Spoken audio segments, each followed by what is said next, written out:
There is a silent light rising, not with noise, not with force, but with quiet power. A light that's beginning to shine across the great cities of the West, from the alleys of London to the streets of New York. It is the light of Islam. No, it does not come wrapped in politics or violence, nor does it knock with a hand of fear. It enters through the heart, one soul at a time, through the eyes of those tired of emptiness, disillusioned with excess, and thirsty for truth. People who have everything but peace. Islam is not invading, it is inviting. It does not demand, it declares. There is no God but Allah. That simple yet mighty sentence has entered coffee shops, classrooms, hospitals, and prisons, spoken by people who once knew nothing of it but now feel everything because of it. What is it that makes a man in a suit leave the boardroom to bow 5 times a day? What makes a woman who once chased trends now chase truth in modesty and honor? It's not coercion, it's conviction. It's not tradition, it's transformation. Islam teaches not chaos, but discipline. Not isolation, but community. Not self-worship, but submission. It invites us not to worship the creation, but the creator of all creation. And in the midst of Western confusion, gender debates, moral collapse, spiritual voids, this message lands like rain on dry land. It is not the East imposing itself on the West. It is the human soul remembering its origin. People aren't just converting to Islam, they are coming home to it. They are not being conquered, they are being completed. And that, my dear listener, is the miracle of truth. You cannot silence it, you cannot bury it, because truth, like the sun, rises even after the longest night. And so, the silent light spreads softly, steadily, surely, and it will not stop, not because of strategy, but because it is divinely written that light shall overcome darkness, and hearts once touched by God will never be the same. Thank you. The rise of Islam in the West is not a clash, but a calling. This powerful yet often misunderstood movement is not driven by political ambitions or ideological warfare. It is not about one civilization overtaking another, but about hearts awakening to a deeper truth, one that transcends borders, languages, and cultural divides. The narrative we often hear in media and popular discourse tends to frame Islam as a foreign element, a threat, or something incompatible with Western values. Yet when you strip away the noise and the headlines, you begin to see something far more profound and beautiful. Islam is quietly entering Western hearts, not through arguments or aggression, but through the power of spiritual clarity, the beauty of discipline, and the undeniable integrity of its message. At the root of this calling lies a growing hunger. Western societies have advanced in technology, education, and infrastructure, but many people are waking up each day with a sense of inner emptiness. They have the comforts of life, yet feel a discomfort in the soul. The pursuit of pleasure, fame, and material success has left a void that science cannot explain and entertainment cannot fill. People are beginning to ask deeper questions. Who am I? Why am I here? What happens after this life? These are the questions that Islam addresses with remarkable simplicity and depth. Islam does not demand blind faith. It encourages reflection, study, and reason. It calls on the heart and the intellect alike. It connects the human being not only with his creator, but also with his purpose, his fellow humans, and even the environment around him. It is not surprising then that so many converts to Islam in the West describe their journey not as a leap into something foreign, but as a return to something familiar, a rediscovery. Many say that Islam put into words what their hearts had always felt. They speak of peace, not just the peace that comes after prayer, but the peace that comes from knowing where you stand with God and what is expected of you. In a world where everything seems to change, from values to identities to even truth itself, Islam offers a grounding, a constant, a clear path. The calling of Islam in the West is also seen in the everyday character of Muslims who live their faith with quiet dignity. It's in the honesty of the Muslim shopkeeper, the compassion of the Muslim nurse, the discipline of the Muslim athlete who fasts in Ramadan while training. These small acts, done sincerely for the sake of God, shine brighter than any sermon or speech. They awaken curiosity, admiration, and sometimes deep respect. For many non-Muslims, their first experience with Islam is not through the Quran or a mosque. It is through a Muslim neighbor, colleague, or friend. And when they ask questions, they find not fear, but answers, not dogma, but a dialogue. This calling is not about changing one's passport or nationality. It's about changing one's inner state. It is a call to submit, not to a man or a system, but to the one who created man and all systems. It is a call to bow, not in humiliation, but in liberation. Liberation from ego, from confusion, from aimlessness. Islam does not offer an escape from the world. It offers a way to live in it, with purpose, with balance, with gratitude. And perhaps that is why, despite the attempts to marginalize or misrepresent it, Islam continues to grow, not in chaos, but in calm, not in masses, but in meaningful personal transformations. What we are witnessing in the West today is not a religious trend. It is a spiritual return. It is the soul recognizing the sound of its maker's call and choosing to answer.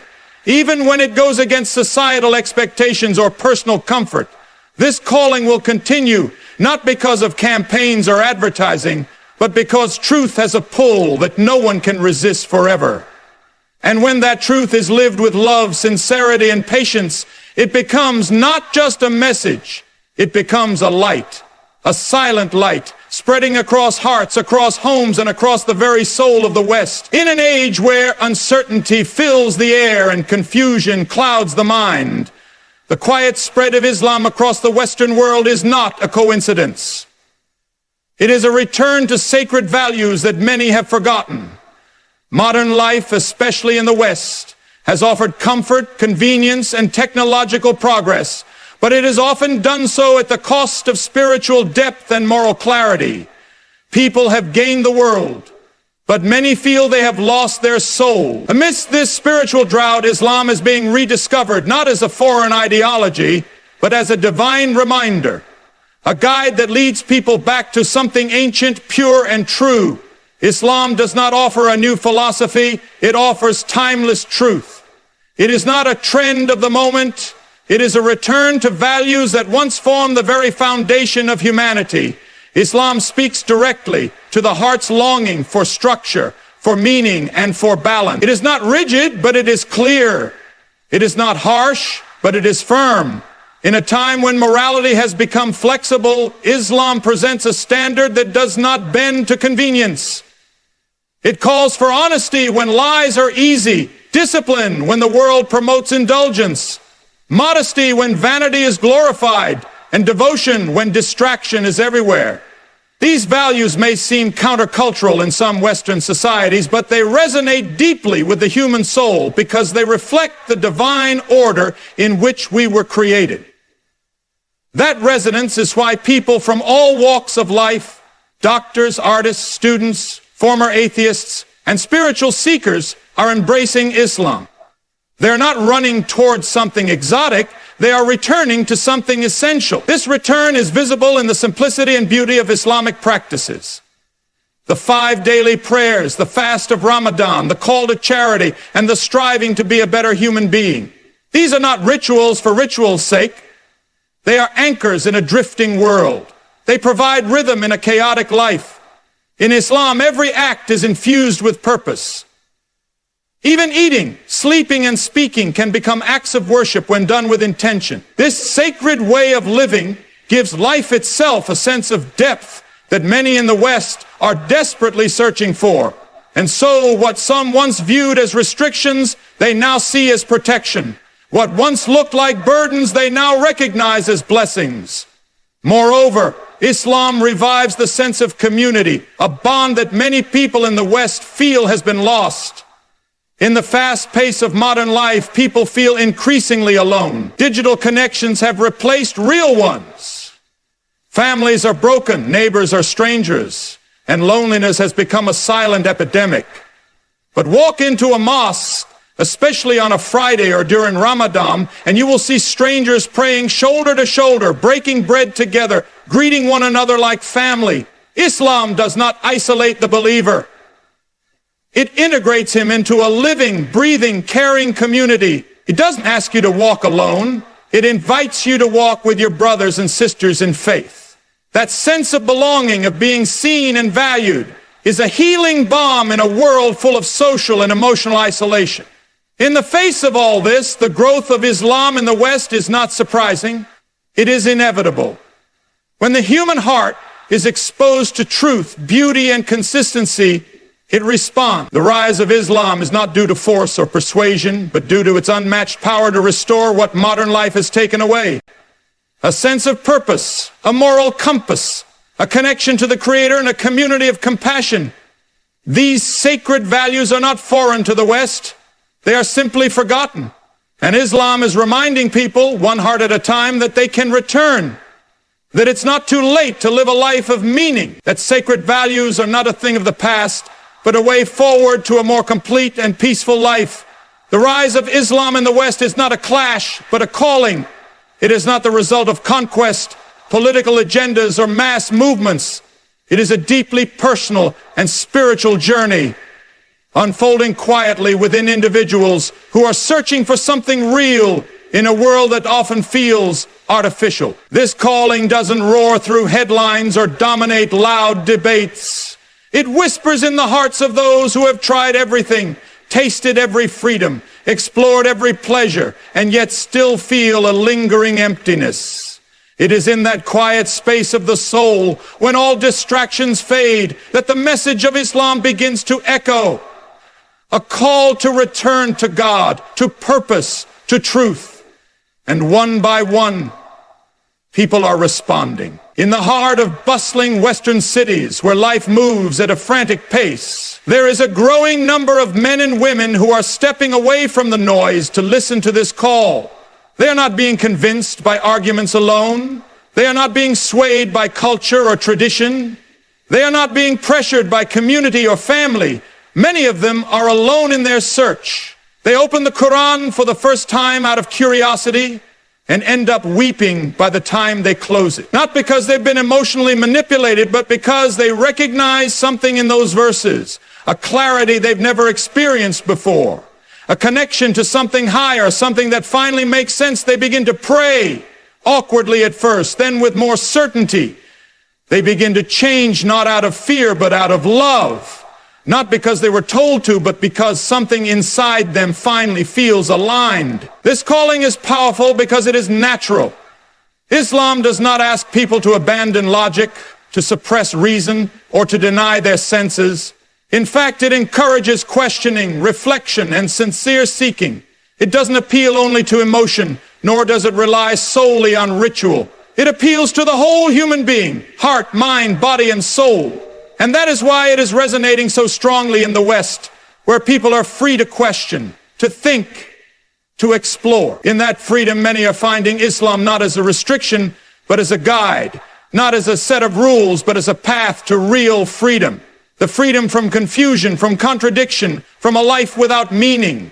The so-called clash between Islam and the West is often exaggerated or even fabricated by those who profit from division. But when you look past the headlines, you'll find something else entirely. You'll find Westerners learning Arabic to understand the Quran.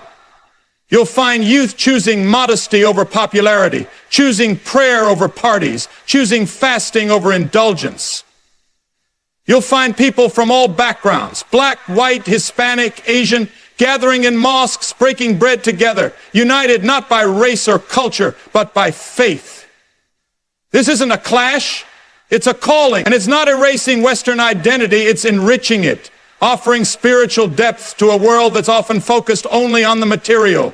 The calling of Islam is not urgent in volume, but in essence. It doesn't demand your attention through fear or pressure. It waits, it invites, and those who answer find something they didn't know they were missing.